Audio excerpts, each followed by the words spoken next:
Bienvenue sur Africa 24 dans cette nouvelle édition du QG News. Voici les titres de l'actualité. Le lancement national du projet Action catalytique du programme conjoint UA-OIT-OIM-CEA au Cameroun. Un projet sur la gouvernance des migrations de main-d'œuvre qui doit favoriser le développement et l'intégration en Afrique. Coup de projecteur sur l'industrie du cannabis à des fins médicinales au Zimbabwe. Le pays a légalisé sa production en 2018. Un marché lucratif qui offre de nouvelles perspectives économiques pour les autorités.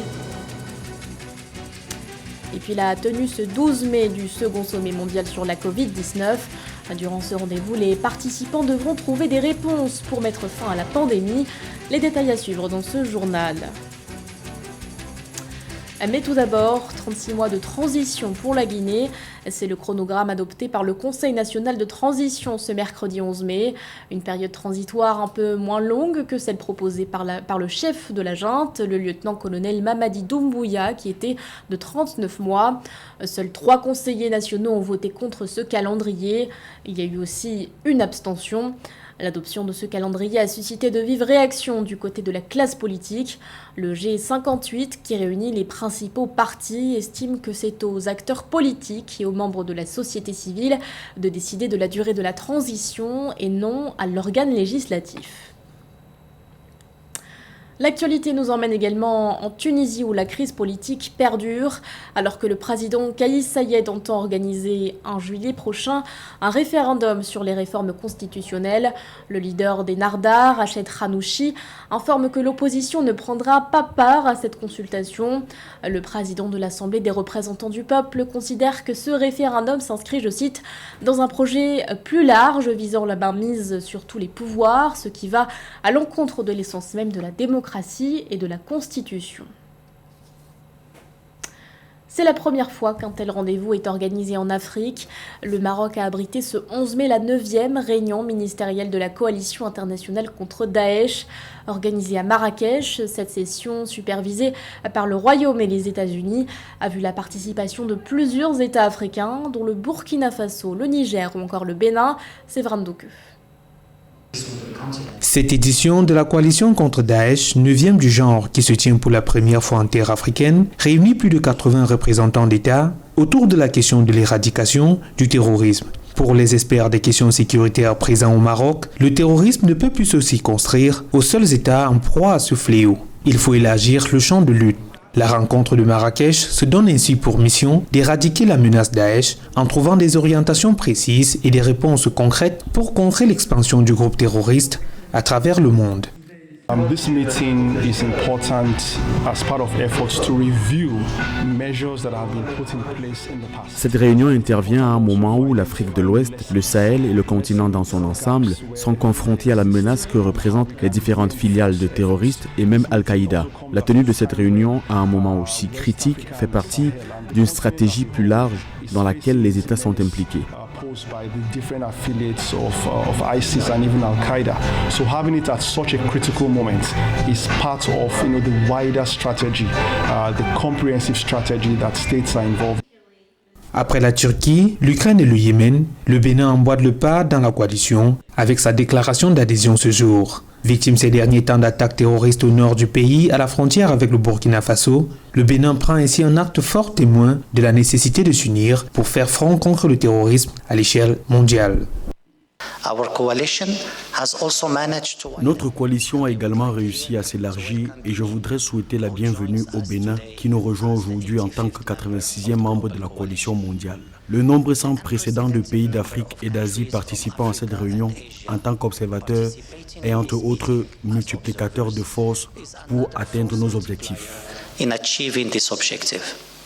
Selon l'Observatoire international pour l'étude du terrorisme, le nombre d'attaques terroristes meurtrières dans le monde s'est chiffré à 2193 en 2021. L'Afrique de l'Ouest à elle seule représentant 47% de ces attaques d'après la même source. Au Cameroun, les autorités ont procédé ce 11 mai au lancement national du projet Action catalytique du programme conjoint UA-OIT-OIM-CEA relatif à la migration de la main-d'œuvre. Objectif de ce plan, d'après l'Organisation internationale du travail, faciliter la libre circulation intracontinentale des travailleurs tout en favorisant l'intégration et le développement en Afrique. Un projet également synonyme de création d'emplois. Reportage de notre correspondante Nathalie Mou.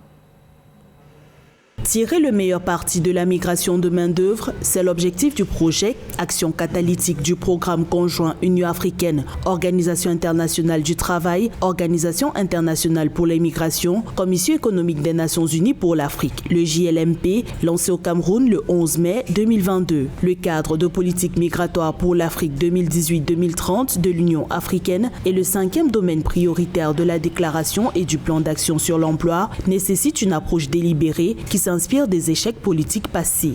Ils auront pour objectif d'améliorer la compréhension des acteurs nationaux sur les concepts clés liés à la migration, au travail et à l'emploi, ainsi que sur les développements récents et les perspectives liées à la migration de travail au niveau national, régional et continental.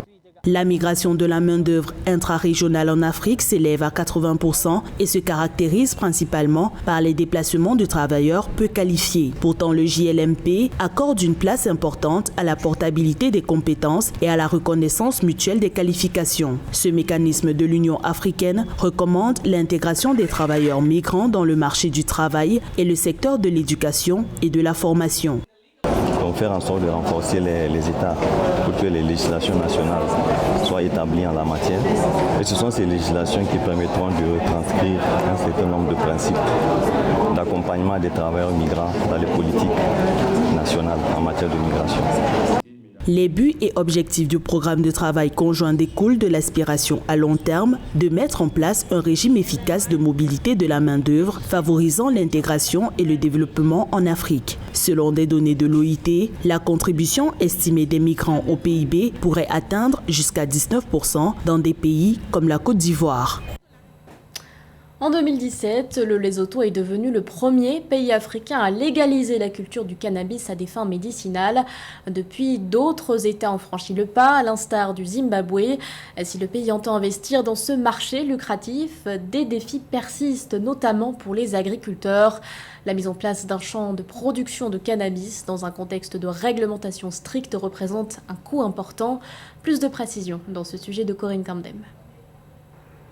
Au Zimbabwe, le tabac est considéré comme l'or vert, mais des agriculteurs comme Unyarazi Nyanungo espèrent que le cannabis deviendra la principale culture de rente. Les analystes sont formels, l'industrie mondiale du cannabis pourrait valoir 272 milliards de dollars d'ici 2028. Au Zimbabwe, en difficulté économique, on espère profiter de l'essor de ce marché lucratif. Le pays a été l'un des premiers à légaliser la production de cannabis médical en 2018. Il a délivré 57 licences dans l'espoir d'un nouveau flux de revenus de dollars d'exportation dont il a cruellement besoin. Je pense que nous avons toutes les certifications requises pour le marché européen et américain.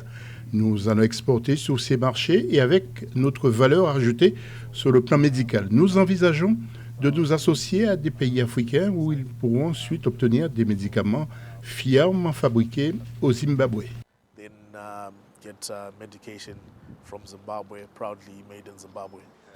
Les agriculteurs zimbabwéens qui cherchent à profiter du boom du cannabis médical font cependant face à de nombreuses barrières réglementaires, comme l'obligation d'utiliser une serre. Les frais de licence varient entre 20 000 et 50 000 dollars américains, et cela avant d'inclure les coûts d'investissement initiaux. Le coût d'un seul hectare de cannabis est actuellement évalué à 2,5 millions de dollars.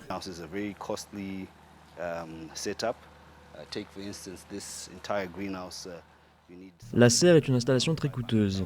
Par exemple, pour cette serre, vous avez besoin d'environ 500 000 dollars rien que pour installer la structure. Les plastiques, le système de goutte à goutte est un coût supplémentaire, les graines et les autres pratiques que nous effectuons ici. Nous espérons que les autorités nous autoriseront à cultiver à l'extérieur afin que nous puissions augmenter nos superficies jusqu'à 100 hectares environ. Sous serre, c'est très restrictif.